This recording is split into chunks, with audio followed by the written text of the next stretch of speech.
جب یہ صلح کا مشورہ حضرت خالد بن ولید سے لیا گیا تو آپ نے اس کو فوراً رد کر دیا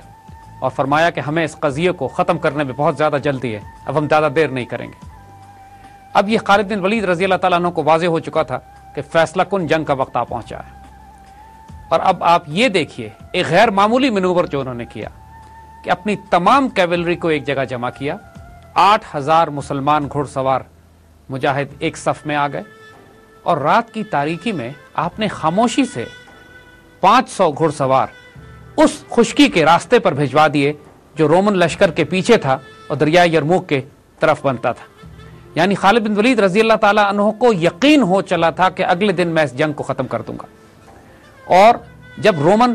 فرار ہونے کا راستہ اختیار کریں گے، 3 اطراف میں تو دریا ہے، صرف ایک طرف ان کو چھوٹا سا خشکی کا راستہ ملتا تھا، جب وہ اس طرف جانے کی کوشش کریں گے تو وہاں پہ حضرت زرار 500 گھڑ سواروں کے ساتھ ان کے منتظر ہوں گے۔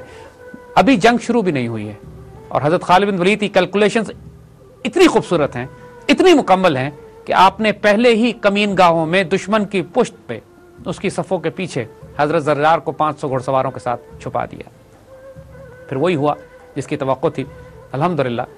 جب اللہ کی تلوار چلنا شروع ہوئی ہے 6 دن، تو رومن پھر اس کو برداشت نہ کر سکے،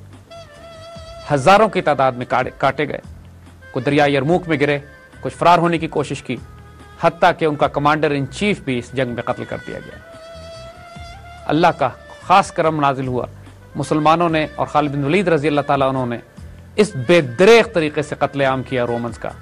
کہ اس کے بعد ان کی کمر مکمل طور پر توڑ دی گئی۔ جب انہوں نے فرار کا راستہ اختیار کرنے کی کوشش کی تو آگے حضرت زرار اپنے 500 گھڑ سواروں کے ساتھ ان کے منتظر تھے، انہوں نے وہاں ان کو کاٹنا شروع کیا۔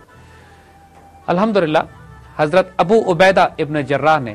جب مبارکباد دی خالد بن ولید رضی اللہ تعالیٰ عنہ آ کر تو اس فتح کو فتح الفتوح کہا، یعنی جنگوں اور کامیابیوں کی کامیابی، فتوحات کی فتح۔ اور واقعی تاریخ اسلام میں جب سے مسلمانوں نے اپنی سرحدوں سے باہر نکلنے کے بعد کوئی ملٹری کیمپین شروع کی تھی تو یرموک سے زیادہ فیصلہ کن اور یرموک سے زیادہ خونریز جنگ، جس میں مسلمان تقریباً شکست کھا گئے تھے، اور حضرت اکرمہ بن ابو جہل اگر ان کی موت پر بیعت 400 جوان نہ کرتے تو اس وقت جنگ کا پانسا نہیں پلٹا جا سکتا تھا۔ وہ زخمی تھے، حضرت اکرمہ اور ان کے بیٹے دونوں شدید زخمی تھے، بعد میں انہی زخموں کی کتاب نہ لا کے شہید ہوئے، لیکن اس فتح کی خوشخبری حضرت خالد بن ولید نے ان کو خود سنائی، اور خود سنا کے لشکر نے جب اپنے آپ کو ری آرگنائز کیا، ری گروپ کیا، فتح کی خوشخبری جب مدینے پہنچتی ہے ماشاءاللہ تو یہاں خوشیاں منائی جاتی ہیں، اللہ کا شکر ادا کیا جاتا ہے۔ اب مسلمانوں کے پاس شام کا کوئی اور قلعہ ایسا نہیں تھا جو رکاوٹ ڈال سکتا۔ جب بازنٹائن حکمران نے یرموک میں شکست کا حال سنا تو اپنے تمام گھر بار، بیوی بچوں اور ساز و سامان کے ساتھ قسطنطنیہ چلا گیا، اور جاتے جاتے الوداع کر گیا شام کو کہ اے شام کی سرزمین، آج سے تو میرے لیے دشمن ہے، اب دوبارہ میں تجھے کبھی نہیں دیکھ پاؤں گا۔ اور یہی ہوا، بیت المقدس شریف ایک آخری قلعہ رہ گیا تھا۔ اب یہاں سے مسلمان دستے سیدنا خالد بن ولید اور ابو عبیدہ ابن جراح کی قیادت میں بیت المقدس پہنچتے ہیں۔ بیت المقدس کا محاصرہ کر لیا گیا، لیکن وہاں کے لوگوں نے یہ دیکھ لیا تھا کہ اب جنگ محال ہے، امن کی شرائط طے کی گئیں،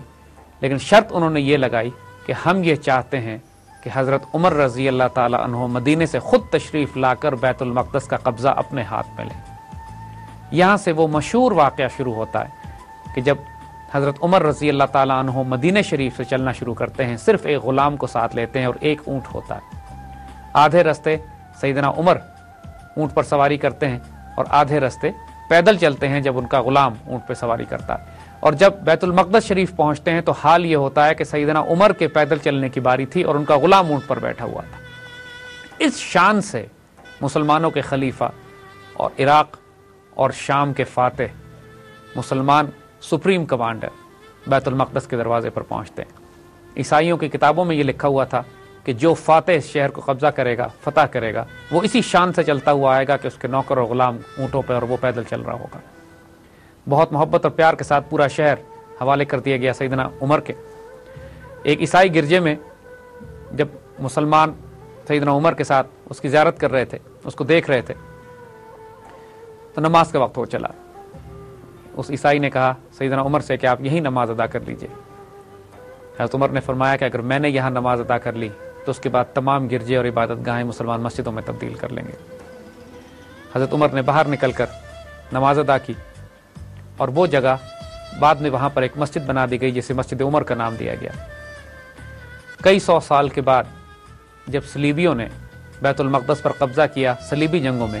تو یہ مسجد عمر وہ مقام ہے کہ جہاں مسلمانوں کا خون گھوڑوں کے گھٹنوں تک آ گیا تھا۔ چند سو سال پہلے جب سیدنا عمر نے بیت المقدس شریف فتح کیا، اس وقت ایک ایک فرد کو امان دے دی گئی، اور جب تمام مقامی آبادی جس نے یہ خواہش کی کہ ہم یہاں سے نکل کر قسطنطنیہ جانا چاہتے ہیں، تو ان کو پورے راستے پہرے بٹھا دی گئے سمندر تک کہ کسی کا مال و اسباب نہ لوٹا جا سکے، نہ کسی کی عزت پہ ہاتھ ڈالا جا سکے۔ اس حفاظت اور اس عدل اور اس شان کے ساتھ تمام ان غیر مسلموں کو کہ جو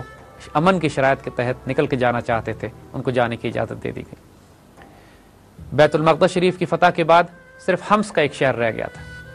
اور وہ بھی بہت جلدی مسلمانوں نے فتح کر لیا۔ حضرت ابو عبیدہ ابن جراح نے اس کو اپنا مرکز بنایا۔ حضرت عمر بیت المقدس کی فتح کے بعد واپس مدینہ تشریف لے آئے، لیکن کچھ ہی عرصے کے بعد ایک فتنہ اور کھڑا ہوا کہ جب رومنز نے ایک آخری کوشش کی، 2 لاکھ کا لشکر جرار تیار کیا اور مصر کے راستے حملہ آور ہونے کی کوشش کی شام کی طرف، اور خصوصاً حمص کے شہر کی طرف، جہاں پہ حضرت ابو عبیدہ ابن جراح سیدنا خالد بن ولید اپنے چھوٹے سے لشکر کے ساتھ قیام فرما رہے تھے۔ انتہائی پریشانی اور گھبراہٹ مسلمانوں میں پیدا ہو گئی۔ حضرت ابو عبیدہ رضی اللہ تعالیٰ عنہ نے وار کونسل طلب کی، مشورہ طلب کیا گیا، اور یہ فیصلہ کیا گیا کہ پوری مملکت سے امداد طلب کی جائے، حتیٰ کہ خلیفہ کو بھی خط لکھے گئے، اور یہ فیصلہ کیا گیا کہ قلعہ بند ہو کے لڑا جائے گا۔ حضرت خالد بن ولید کے سامنے جب یہ پروپوزل دیا گیا تو آپ جلال میں آ گئے۔ آپ نے قسم کھائی کہ آپ کبھی بھی قلعہ بند ہو کے جنگ نہیں کریں گے، اور درخواست کی حضرت ابو عبیدہ سے کہ ہمیں اجازت دیجیے کہ ہم باہر نکل کر کھلے میدان میں دشمن کا مقابلہ کریں، اس سے بڑے بڑے لشکروں کو ہم پہلے تباہ کر چکے ہیں، یہ بہت معمولی بات ہے۔ ان کے ساتھ جو شاہ سوار تھے وہ تمام اس بات پہ راضی ہوئے کہ کھلے میدان میں جنگ کی جائے گی۔ حضرت ابو عبیدہ بھی راضی ہوئے، اور مسلمانوں نے حمص کے شہر سے باہر نکل کر اپنی صفیں آراستہ کی۔ خالد بن ولید کو ایک مقدمۃ الجیش کے ساتھ، یعنی ایک ہراول دستے کے ساتھ آگے بھیجا گیا کہ جا کے دشمن کی نقل و حرکت معلوم کریں،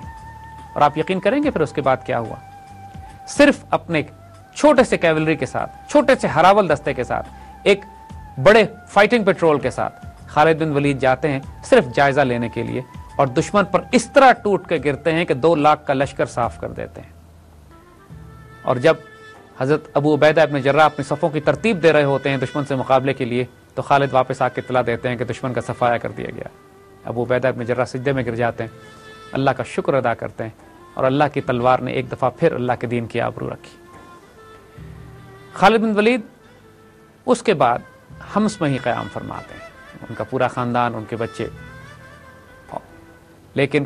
نائب کمانڈر کی حیثیت سے ان کا عہدہ اپنی جگہ پہ قائم تھا۔ اللہ تعالیٰ نے جو ان کو آسودگی، جو مال، جو ان کو غنیمت میں سے حصہ ملا کرتا تھا، خود چونکہ اعلیٰ ظرف اور تقسیم کرنے والے تھے، یتیموں بیواؤں مسکینوں کی مدد کرنے والے تھے، اور جس پر دل آتا تھا اس پہ بے درے خرچ بھی کرتے تھے۔